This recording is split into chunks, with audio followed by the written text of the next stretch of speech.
All right, I'm excited. Stepping out of my comfort zone. I am going on a tour. There's no reason to not go on a tour. In fact, it's a really nice way to contribute to the community. I just have, like some sort of weird resistance to organize things. Even stepping into a yoga studio sometimes stresses me out. Like somebody else is going to be in charge of my next hour. Anyway, but I've been wanting to do this. And like yesterday, I went hunting with some locals in a town called Grau. And, personally, I prefer if I can make friends with the locals and the natives, indigenous people. Like his gun was like homemade, flipping wild. Kind of like a pipe with a wooden stock that he like made himself.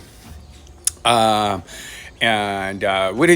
did see some monkeys and cool birds. Like there's these big birds, kind of like turkeys. Like a lot of cool stuff. Total freaking bedwetter move. They were like, "Yo, you're gonna want to wear boots." I'm like, "No way, man. I'm like a barefoot sort of surfer." But I'm like, "Yeah, I'll wear my flip flops." But no, man, there's like fire ants and stuff like that, and like it's kind of gnarly walking through the bush. So if they tell you wear boots, wear boots. It wasn't too bad, but anyway, kind of fun. Went back to these lakes that are covered with plants. So when you go fishing, you have to move the plants out of the way, drop a little freaking meat hook in the water, yank something out. Also interesting, right? Oh, another reason to wear boots. This guy had pointed out that he'd been hit twice by poisonous snakes. Big, I don't understand the translation. But anyway, they get big and they're poisonous, right? So one time in particular, I almost died. And, you like bleed from your like gums and eyes and blood's coming everywhere. And it's freaking horrible, incredible pain. He was way back hunting by himself. And the freaking people passing by the river wouldn't stop and help him. He's like, okay, good, I'm safe.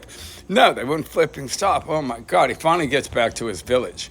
And that's the village of Grau, Grau, where I was staying. And, without money to pay for medical services, they gave him like a healthy diet of, fruit and vegetables and stuff like that. And after, he said, like 8 days, freaking legs swelled up and like just indescribable, horrific. He eventually said, luckily he lived. And then one other time he was hit, but not quite so bad. So kind of interesting firsthand stories. And wear boots. There's a reason. Anyway, now I am going across. This is a nature preserve on the other side of the river. That's the Amazon River right there. That is the, I think that's the mouth. That's where they officially started. But I keep on, I don't know. I never know where I am. I kind of like, honestly, I came to realize what it is about not knowing. I kind of like the curiosity. Especially in the information age. This is what we call the information age. There's enough information that you can prove the world is flat. I'm just going to go ahead and say that's too much information. I'm not trying to promote ignorance, if that's what it means by not being able to prove the earth is flat. Anyway, I really like the fact that I'm looking around and like a lot of things, it'd be kind of interesting to know, but it's also really interesting to not know because I'm really curious. I don't know what's down this river. I don't know where I'm going today. I've wondered, like, why don't I research and stuff like that? I guess I really like, curiosity to sort of bring me around the next bend. I remember being a little kid in the hardwood forest in New England. You couldn't see through the forest, so I really wanted to go hike back there and see what was back there. This is a similar situation. If I research, I know where I'm going, what I'm going to do when I get there, and what time I arrive. There's that bit of wonder is not quite there, and like some people prefer to have the security of knowing, and there's no reason why you wouldn't do that. But I kind of like having the curiosity of not knowing. So that's where I'm going today, and I will keep you posted. Get some pictures. Apparently, I'm going to be swimming in a lake with piranhas, and the guy that owns this place, Juan Carlos, done a wonderful job at this place. What's the name of this town? I'll have to get back to you on that. Yeah. Anyway, educated guy, knows a lot about things, but he was saying that the piranhas in this area have a sensor that senses the impulse of your body, electrical charge. There's carnivorous or parasitic. Would it be parasitic? I don't know. Those that eat dead or alive. And don't know of. He said down around the border of Argentina and Brazil, which would be Catarata Iguazu. There are sort of eat alive. I can't remember piranha, but I think I swam in the water down there, and I don't think the piranhas get you down there either. Anyway, these will not bother you. Nothing bothers you here. It's kind of like the sharks in San Francisco, where everybody loves everybody. I'm just kidding. Anyway, I think though, if you're really going to worry about animals and safety, I find that to be more of a thing in Africa.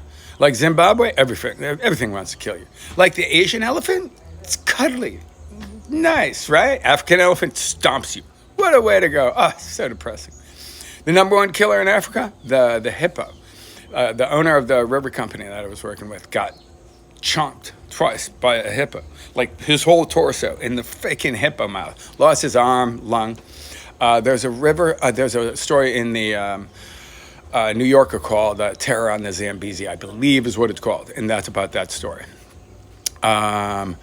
And I mean the mosquito, number one, the number one killing animal is the hippo. So unceremonious to die by a hippo. And then the mosquito. I got malaria a couple times there, and one time it's funny to talk about it now, but when you think you're getting so small that you're going to fall through the weave of the bed sheet, and then they're not going to be able to find you, so you're panicked. Oh my God! And I was in New York at my friend Dean's place, having just flown back, so they didn't know what to do. They were like, malaria. We don't know what to do with the malaria. And it occurred to me, you have to have a plan. You got to save yourself. You know what I mean? I'm thinking, guys. So as I'm getting small and falling through the weave of the bed sheet and hanging on tight, freaking out, I'm like, I know where to go, because they used to have a bed bug problem in New York City, and they'd look for the bed bugs in the corner of the mattress, over in the corner. So I would go over there, and then they would find me and re-enlarge me, kind of like they did with Mike TV and Willy Wonka and the Chocolate Factory. I'm like, it's not like I'm doing things without a plan. Keep you posted.